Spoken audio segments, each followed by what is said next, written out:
Hello, this is Mayor Raz J. Baraka, and thank you for tuning in to EduTalk, where we will discuss incredible topics centered around our young people, about local control, community schools, our special needs population, creating curriculum and opportunities for young people to move forward from elementary school into careers or to universities. It is the opportunity for us to discuss our young people's creativity, their imagination, their ability to move our city forward. We need them in Newark. And we need the best educated, the most well-trained, incredibly courageous and imaginative young people coming out of our school system. And this show gives us an opportunity to engage those topics. Again, thank you for watching. God bless.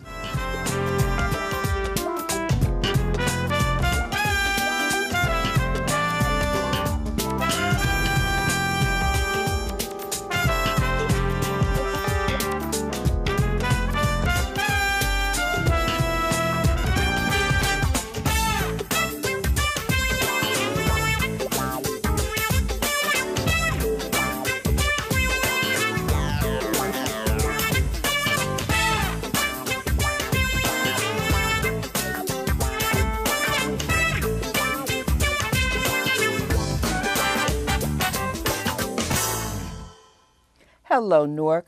Welcome to EduTalk. My name is Antoinette Richardson. I'm the Chief Education Officer for Mayor Baraka's Office of Comprehensive Community Education, and this is EduTalk. On February 27th of this year, Mayor Baraka and My Brother's Keeper Alliance brought a Pathways to Success Opportunity Summit to the Prudential Center. There were lots of local and national sponsors there. Our forever POTUS, Barack Obama, sent a video message especially for the participants in Newark. There were hundreds, if not thousands, of young men aged 16 to 29 who came through the Prudential Center that day. It was amazing to see. Some got haircuts, some got shoe shines, all of these services donated by local vendors. There was a lot of job preparation, and some of the young men even walked away that day with employment. Everyone said the event was spectacular. I can tell you it was emotionally fulfilling, and it was simply praiseworthy. Today, we're going to meet a few of the men who make it all happen for My Brother's Keeper in Newark. Khaatim Sherrer, Director of My Brother's Keeper Newark. Will Simpson, Director of Collaborative Action at My Brother's Keeper Newark. And Ramon Melendez, My Brother's Keeper Newark Intern. Before we move on with the show, as you know, we always have a fun fact. So we're going to do it a little bit differently. You're going to have to listen really carefully. Which of the following is not a milestone of My Brother's Keeper? So that means that everything that I'm going to say is a milestone of My Brother's Keeper except one. It's not going to be easy. Getting a healthy start and entering school ready to learn. Reading at grade level by grade 3. Making sure every student goes to a high achieving school. Graduating from high school ready for college and career. Completing post-secondary education or training. Successfully entering the workforce. Keeping kids on track and giving them second chances. We'll be back to you in a little while with the answer. Ponder on those. So back to My Brother's Keeper Newark. So while putting together an event of the magnitude of the one that took place at Prudential Center is a lot of work, the mission and the actual work of My Brother's Keeper is not just about an event. So now I'm going to ask the gentlemen who are here today, what is the origin and what is the mission of My Brother's Keeper? As I said, obviously, not just a one-time event. So, Will. Sure, absolutely, Tony. First, let me say thank you for having us on the show today. We're really excited to be a part of what you're doing here in the city of Newark around education and really help our young people in every way we can, and be able to get the message out to the community is awesome. So MBK Newark started back in, really, I'm going to take you way back, right, 2013. That summer, Trayvon Martin, that February, Trayvon Martin was killed. Throughout that summer, we saw turmoil around the country, and then we had the George Zimmerman verdict that was given out, and people were just up in arms. I think the president saw that and said, you know what, I'm president, I'm a black man, president of the United States. There has to be something I can do from this position. Let's clarify. Which president? President Barack Obama. Yes, sir. All right. So President Obama brought together a task force in 2014 to really figure out what we can do nationally to really provide opportunities for boys and men of color. He brought together a task force and in late 2014, early 2015, created this My Brother's Keeper task force playbook. From there, the city of Newark signed on under the leadership of Mayor Baraka to really start looking at what we could do for boys and men of color here on the ground in the city that isn't just rhetoric, isn't just talk, but is really making impact in the lives of young men of color. So we really hit the ground running, right? There were a bunch of programs that we did around the community. One of the major highlights, I would say, is Sprint's program that we were able to partner with the city on to provide wireless devices for young people throughout the city, which in the second iteration, I think, was even greater to actually start getting iPads or tablets out to the community as well. But for us, following kind of the footsteps in the plan from the White House at that time, really looked at some of those 6 milestones that you mentioned earlier. Over the years, we've kind of consolidated a little bit, really focusing now on mentoring and the violence reduction strategies, as well as workforce readiness and jobs for young people and boys and men of color 14 to 29. So the work is massive. There's a lot of it to do, and we need the support from the community. It's not just these 3 guys sitting up here, right? It's a whole entire community that's really working to the benefit of young men of color to make sure that they have every opportunity to reach their potential. Thank you. And I'm going to ask you in a few minutes, a little later, more specifically about what people can do to get involved. But for now, Khaatim, I'd like to ask you, Director, what do you actually do? And I don't mean you, but what does My Brother's Keeper actually do? We just heard a lot of buckets of work, but what do you actually do? Yeah, so you heard from Will sort of our call to action, really to address persistent opportunity gaps for young men of color in the city of Newark. And we've taken the lead of our mayor in terms of thinking about how we might do that. And one of the things that the mayor has been insistent on is that at the same time as this work focuses on policies and systems change to really get after those barriers to opportunities, we have to also create opportunities for young men and men in our community to be more engaged. And so our focus in the work has really been looking at mentoring. And what we know of the work around mentoring is that having a positive male role model in your life makes a huge difference, and it especially makes a huge difference at those pivotal transition points for young men, middle school, high school, and as you go into college. And when we talk about mentoring, it's not the traditional one-to-one. Really important, and we support a lot of the work that happens to promote one-to-one mentoring relationships. But we're bringing a cultural, competent approach to our conversation around mentoring and saying, in our community, mentoring happens in a lot of different ways. Everything from the barbershop to the basketball court to just walking down the street. What are those opportunities for men in the community to really invest and pour in the lives of young people and send real positive messages? As Will mentioned before, our other focus is around second chances and violence reduction. It's unfortunate that the reality in our city is a lot of the violent crimes that we see, the perpetrators generally are young men. The victims are young men. And so it's a vicious cycle that we have to interrupt. And as a part of that interruption, we're looking at issues of how is it that our young people are overexposed to violence, right? And what does that trauma do to you and your sort of outlook on life in terms of what's possible for you? And then lastly, our sort of focus that you mentioned earlier is around living wage jobs. And you and many others across the city were a part of helping Newark have a groundbreaking success with the Opportunity Summit. This was something that the Obama Foundation had done in 3 other cities around the country before coming to Newark. But Newark had more people, more partners, and more young people who walked in that door and left with an opportunity. We were so excited as we went around the city reaching out to different partners to promote this with young people. we said that this was going to be about creating 1,000 opportunities. And so everything from the barbers to the community-based organizations, it really was about connecting our young people to those kinds of opportunities. So, you know, when I think about what we do, we mobilize the community for action. We take what works and we try to get it to as many places as possible. And we incubate innovation. We think of ways that we can think differently about old problems where we need new solutions. You know, this is, it just really, you know, makes my heart warm to hear all this. And, you know, just seeing the young men at that event, it was something it's one of those, you just had to be there. You had to see the looks on the faces of, for example, just getting your shoes shined. You know, how many young men it's, you know, not particularly part of our culture now, but to see the look on their faces when they saw that their shoes could really shine like mirrors.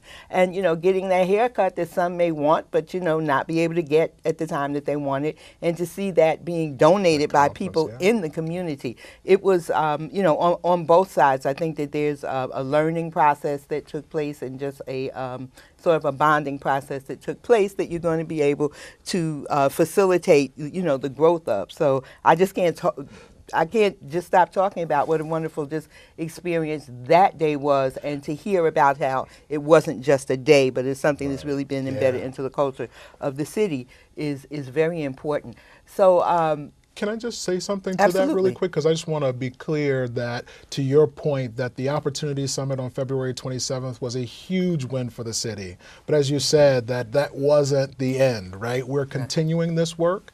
The mayor just this year launched the Newark 2020 initiative, where we're trying to get over 2,020 of our citizens employed right here in the city, and our young people will be a part of that. Summer youth employment was at the table in a huge way, and we're having conversations with them around how do we get more young men of color in our city accessing these kinds of employment opportunities. And at the same time as we're plugging them into programs that work, we're having really tough conversations about why is all of this needed in the first place? Why isn't it that a young man can't just walk in, submit an application, and get a job like anybody else? What are those sort of structural, racial barriers that exist in our society, sadly enough, that we have to be about the work of trying to dismantle? Right. I would just add one more thing. And Khaatim talked about dismantling these structural barriers that young men are facing. And I think this is a conversation that him and I have quite frequently. And it's really about our work that we do. Are we dismantling that structural racism in the work, right, in our community for our young people? And I think in everything that we do, that's the question that we look at each other and we really ask ourselves. And if we're not doing that, we can't focus on it. It has to be about dismantling structural racism in our community. This is another whole show, but yes, absolutely. Absolutely, it does. It's not about just the individual acts, but it's about how it impacts on everything. You're right, another show. So we have a young person here, and we're all young, of course, but Ramon has been involved in Newark, just an active young person in Newark, in politics, in education, since I've known him since he was a very young man. And now, you know, to see you, you know, here as one among us, you know, again, this is your place. This is where you belong. And now you're an intern with My Brother's Keeper. Can you speak to how young men can get more involved? Yes, actually, and thank you for having me here today. So there's different ways that young men can be involved. We, in My Brother's Keeper Newark, we actually have a fellowship program, and we gathered 10 young men between the ages of 16 and 29 to join the fellowship program, and we teach them leadership skills, how to be a leader within your community. We just actually doing what is it to be a real man challenge, and you know we get for them to ask their friends and just for themselves. We ask them, what is it to be a real man? You know, in your community, what is it to be a leader? And you know, it takes a toll on them, and it, you know, they spread it out. And you know, and it's really good for them to learn that you know you can become a leader within your community, and then to just go out and make the people that follow them become leaders as well. You know, so that's one way. Another one we did was I worked on a project with both Khaatim and Will of sending young students to see the Black Panther film. And we gathered roughly about 175 students from Camden Street School, Barringer High School, People's Prep, and Eagle Academy. And we wanted them to see the film, not only just to see a Marvel movie. Everyone loves Marvel, the comics, every kid loves that. But more or less the morals behind it, to actually be a Black African-American superhero, a leader of his country. A lot of our students here in the city don't get to see that often. We have a African-American mayor, that's great. We had an African-American president who we still love dearly. But we need more people to come out there, more people to become leaders for them to do that. So by just that one specific group that we took in, now they've been shaped into to become a leader, and when they do become leaders, more students will get involved. And it's just a process after that. Wow. So are you saying that young men can become leaders without being bullies? Is that what you're saying? Yes. Can you talk to me about that a little bit? Well, so it's all about, it's just like training, but it's also, you got to have a bigger role model, as what Khaatim said. You got to have that role model. You have to be taught that not just to force your way into everything. Sometimes you do have to persuade somebody. There's hard work and dedication always. It's not, oh, let's have an event and here we go, the next day we can have it. No, there's a lot of work behind that, and you have to be really dedicated to make that change. So learning processes, Yes. and learning how to kind of execute your way from what you want to what you Exactly, and to make get it to your happen. main goal, and make it happen. Okay, and those are lessons we can all use in life, because we all want what we want when we want it, but we have to learn how to make it happen. Yes. So thank you. I'm glad you asked that, because a part of how we think about, what does our work look like on the ground, it very much comes out of that idea of young people taking leadership, right? And in so many ways, yes, we believe that great leaders are born, but we also believe that leaders are made. And part of the work that Will leads is that leadership development around advocacy, right? And bringing your voice to all of these issues that we've been talking about. Because, when we think about graduating from high school, the challenges of going into post-secondary education or training, if you've had a little scuffle with the law, how do you pick your life back up? Or if you're out there trying to find a job, right? Who can speak to that reality better than that young man himself, right? Who can advocate for the kinds of changes that need to be made better than that young man himself? And I don't know if you want to say more about some of our organizing work, but that's a big part of who we are. Yeah, I would say kind of moving forward as the work evolves and develops, we're really going to be focusing on a community organizing strategy, right? For so long, there have been policy advocacy campaigns that have happened throughout the city. We've seen some impact. We've seen some things not kind of take off. We believe with MBK Newark, the only way that we'll be able to effectuate real change in community is if it's community-led. So in the coming months, we'll be putting our heads together to really figuring out what communities we're going to really go deep in and really start to build a team of courageous leaders, right? And I think that courage piece is something that's important as well, because it's not easy to step out front. It's not easy to come to the plate and hit that home run. So through like the fellowship program that Ramon has, we'll be able to tap into some of these young people in our city that are already leaders, right? And that just need a little bit more cultivation to really be that positive force that they can be in the community. I love that term, courageous leaders, Yeah. because, I agree. I think there are so many young people out here who want to, but they just need to know, A, that it's okay, and B, how, who's going to kind of give that leadership and that guidance. So that's so important. Just want to turn for a minute, though, back to the adults, because there's so many folks in our communities. So, we talked about the shoe shine and the barber, but there's so many other small businesses and others in the community, I think, who would like to get involved, who would like to know maybe that what they do is something that's needed. So maybe they don't know that. So with this question, what can people do who want to get involved? And then how can anyone get in touch with you guys? So I'll start, and certainly, you all add.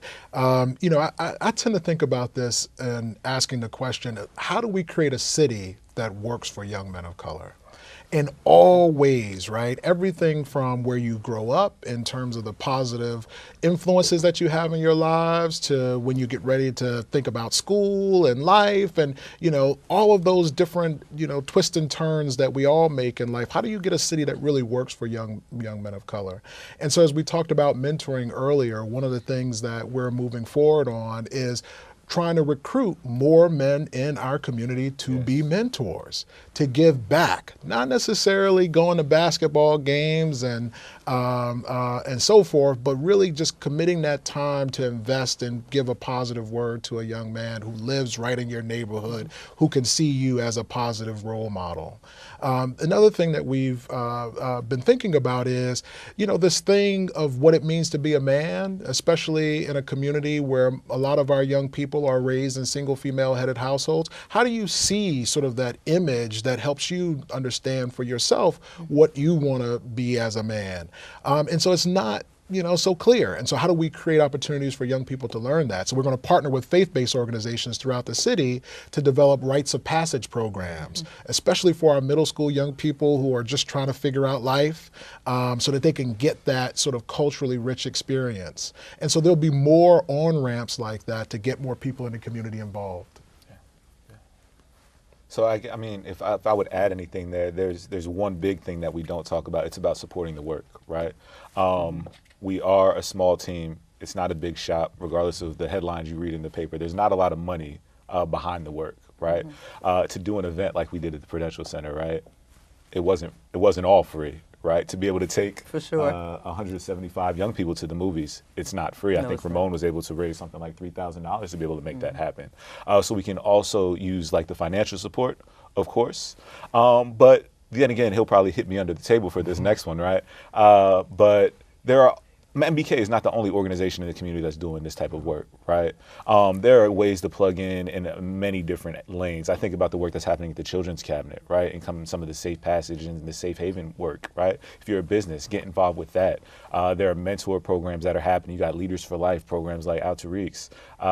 There's many organizations. It's just really about finding what you want to do for young people and then finding that match. And I think part of our work is helping you find that match. So if you don't know what you want to do, but know you want to give back, give us a call, right? Talk to Khaatim, talk to myself, talk to Ramon, and we can kind of plug you with one of our partners so you can really get on the ground into the community and really start helping young people today. So is there a number or a website or how can people get in touch with you? Yeah, I would direct folks to our website. It's mbknewark.org, mbknewark.org. Thank you. All of our contact information is up there, and we're actually uploading all of our events and the programs that we have coming up on the site. And I just want to underscore something that Will said, because just because you see 3 people here, we're not going to, change the world by ourselves. Right. A lot of the work that we do is through partnership and in the collaboration with a lot of the good work that's already happening in the city. You have the Opportunity Youth Network, who is focused on this same population, asking the same questions as we are in terms of how do we get more young people who are not in school that should be in school. I think the mayor, when we did the Opportunity Summit, said there were 7,000 young people in the city who should be in school or working and are not. Right? And so you have them re-engaging young people all across the city with education and job training. You have the mayor's policy Youth Policy Board. Youth Policy Board. Right. Yeah. So it's through these partnerships that we see, this sort of vision being possible. So I think that is very important because 3 people can't do it all. And I think the beautiful thing is that things are starting to align in Newark. Right. There are people who are working on the same things for the same reasons, but are beginning to work together more. And that's what's really important, and that's where we're going to see the impact. Absolutely. So, the work that you do, the work that, we do with the Children's Cabinet and all of these other entities, we're all working towards this. We all are kind of philosophically aligned and working in the same direction for the young people in Newark. So it's a beautiful new day, in that sense. Yeah. Absolutely. We hope to be a megaphone for change. Hey, so we will. Yeah. We will. So, and I hope I phrased this question well, but My Brother's Keeper obviously focuses on young men. There are other organizations, and I'm not going to name one because there are a few that focus on the particular needs of young women. At the end of the day, we all live in the world together, and while our individual needs as cohorts must be met, if you can't deal with your own stuff, you sure can't, deal with anybody else's. But at the same time, as we look at the total society, how do we, having our unique needs, still work together to complement each other, to move together? Guess what? Okay, we're no good without each other. Right. So how do we kind of assist? How does My Brother's Keeper assist young men in being able to work in partnership with women, so that we can kind of get where we want to get together in our society? Yeah.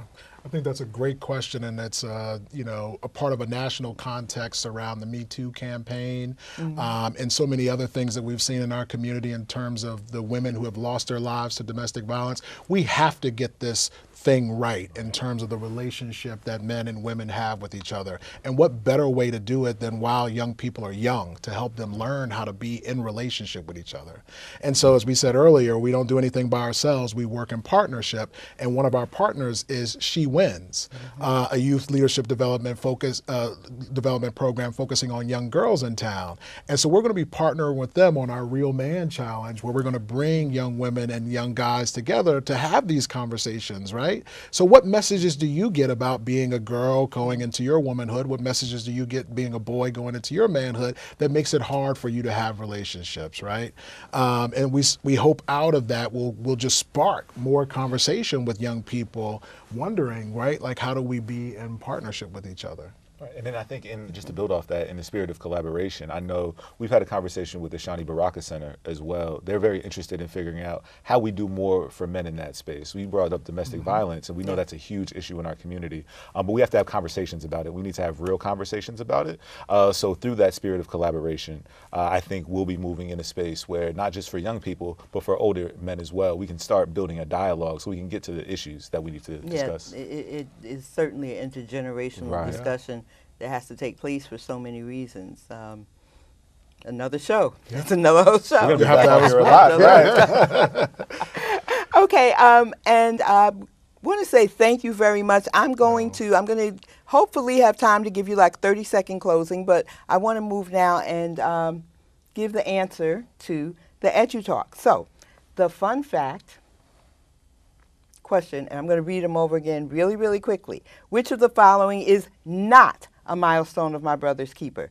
Getting a healthy start in entering school ready to learn, reading at grade level by 3rd grade, making sure every student goes to a high-achieving school, or graduating from high school ready for college and career, or completing post-secondary education or training, successfully entering the workforce, keeping kids on track, and giving them second chances. You want me to answer it, or does somebody here want to answer it? Which one is not? So this is a trick question a little bit. No, it's not. I think just a little bit, because they're kind of tied together. Because I don't know if you can have one without without the other. But go ahead. I got one. Tell I them got what one. it is. All right. Okay, so the one that is not a milestone of My Brother's Keeper is making sure every student goes to a high-achieving school. Yeah. And the reason it's not, and tell me if I'm wrong, is because My Brother's Keeper does not, I'll put it nice, doesn't care what school you come from, what school you go to, and that's not the focus. The focus is not to get you in a different school, but to take you where you are and help you to move forward. Absolutely. Am I right? You are right. Okay. My only caveat there would be that we do advocate that all young people in the city of Newark, especially our young men, should have access to high quality education, right? So that's key for our young men. And if they're not getting into that school, we're not doing our job as a community to make sure that they're present. We have a high chronic absenteeism level in our city that I think in our work we're working to kind of decrease. So I hear you, right? But I think it was a little bit of a trick question. Tricking the viewers a little bit. It wasn't a trick question. Okay. It wasn't a trick question at all. I'm going to leave that alone. Right. That's another show. Okay, if we could each take maybe 30 seconds just with the closing remark. Ramon, would you like to go first? Yeah, so basically my closing remarks really is, to make sure that we have people within the community to also, help mold our young men and women to become leaders, in their community, and to make sure that we can all be a part of a bigger change and not, take in the norms of what we have now, but to, make everything just better for everyone. Yeah. Thank you. Will? Closing statements. I think it's really about understanding the need to be invested in the work as a community. We've mentioned this a bunch of times. It's not going to be one person. It's not going to be two people. It's not going to be three organizations that are able to do this. It's going to be the entire city of Newark that's going to put our young people first, specifically our young men, and really kind of make the change that we want to see. And it's not going to just be coming out to a rally. It's not going to come to one program. It's about investing in some type of organization, whether that's MBK Newark or a community organization that's really doing work on the ground for our young people and committing fully to that process. Thank you. Yeah. So mine are all thank yous. Thank you to you for this platform. I think it's a great way for us to talk about what's happening in the city.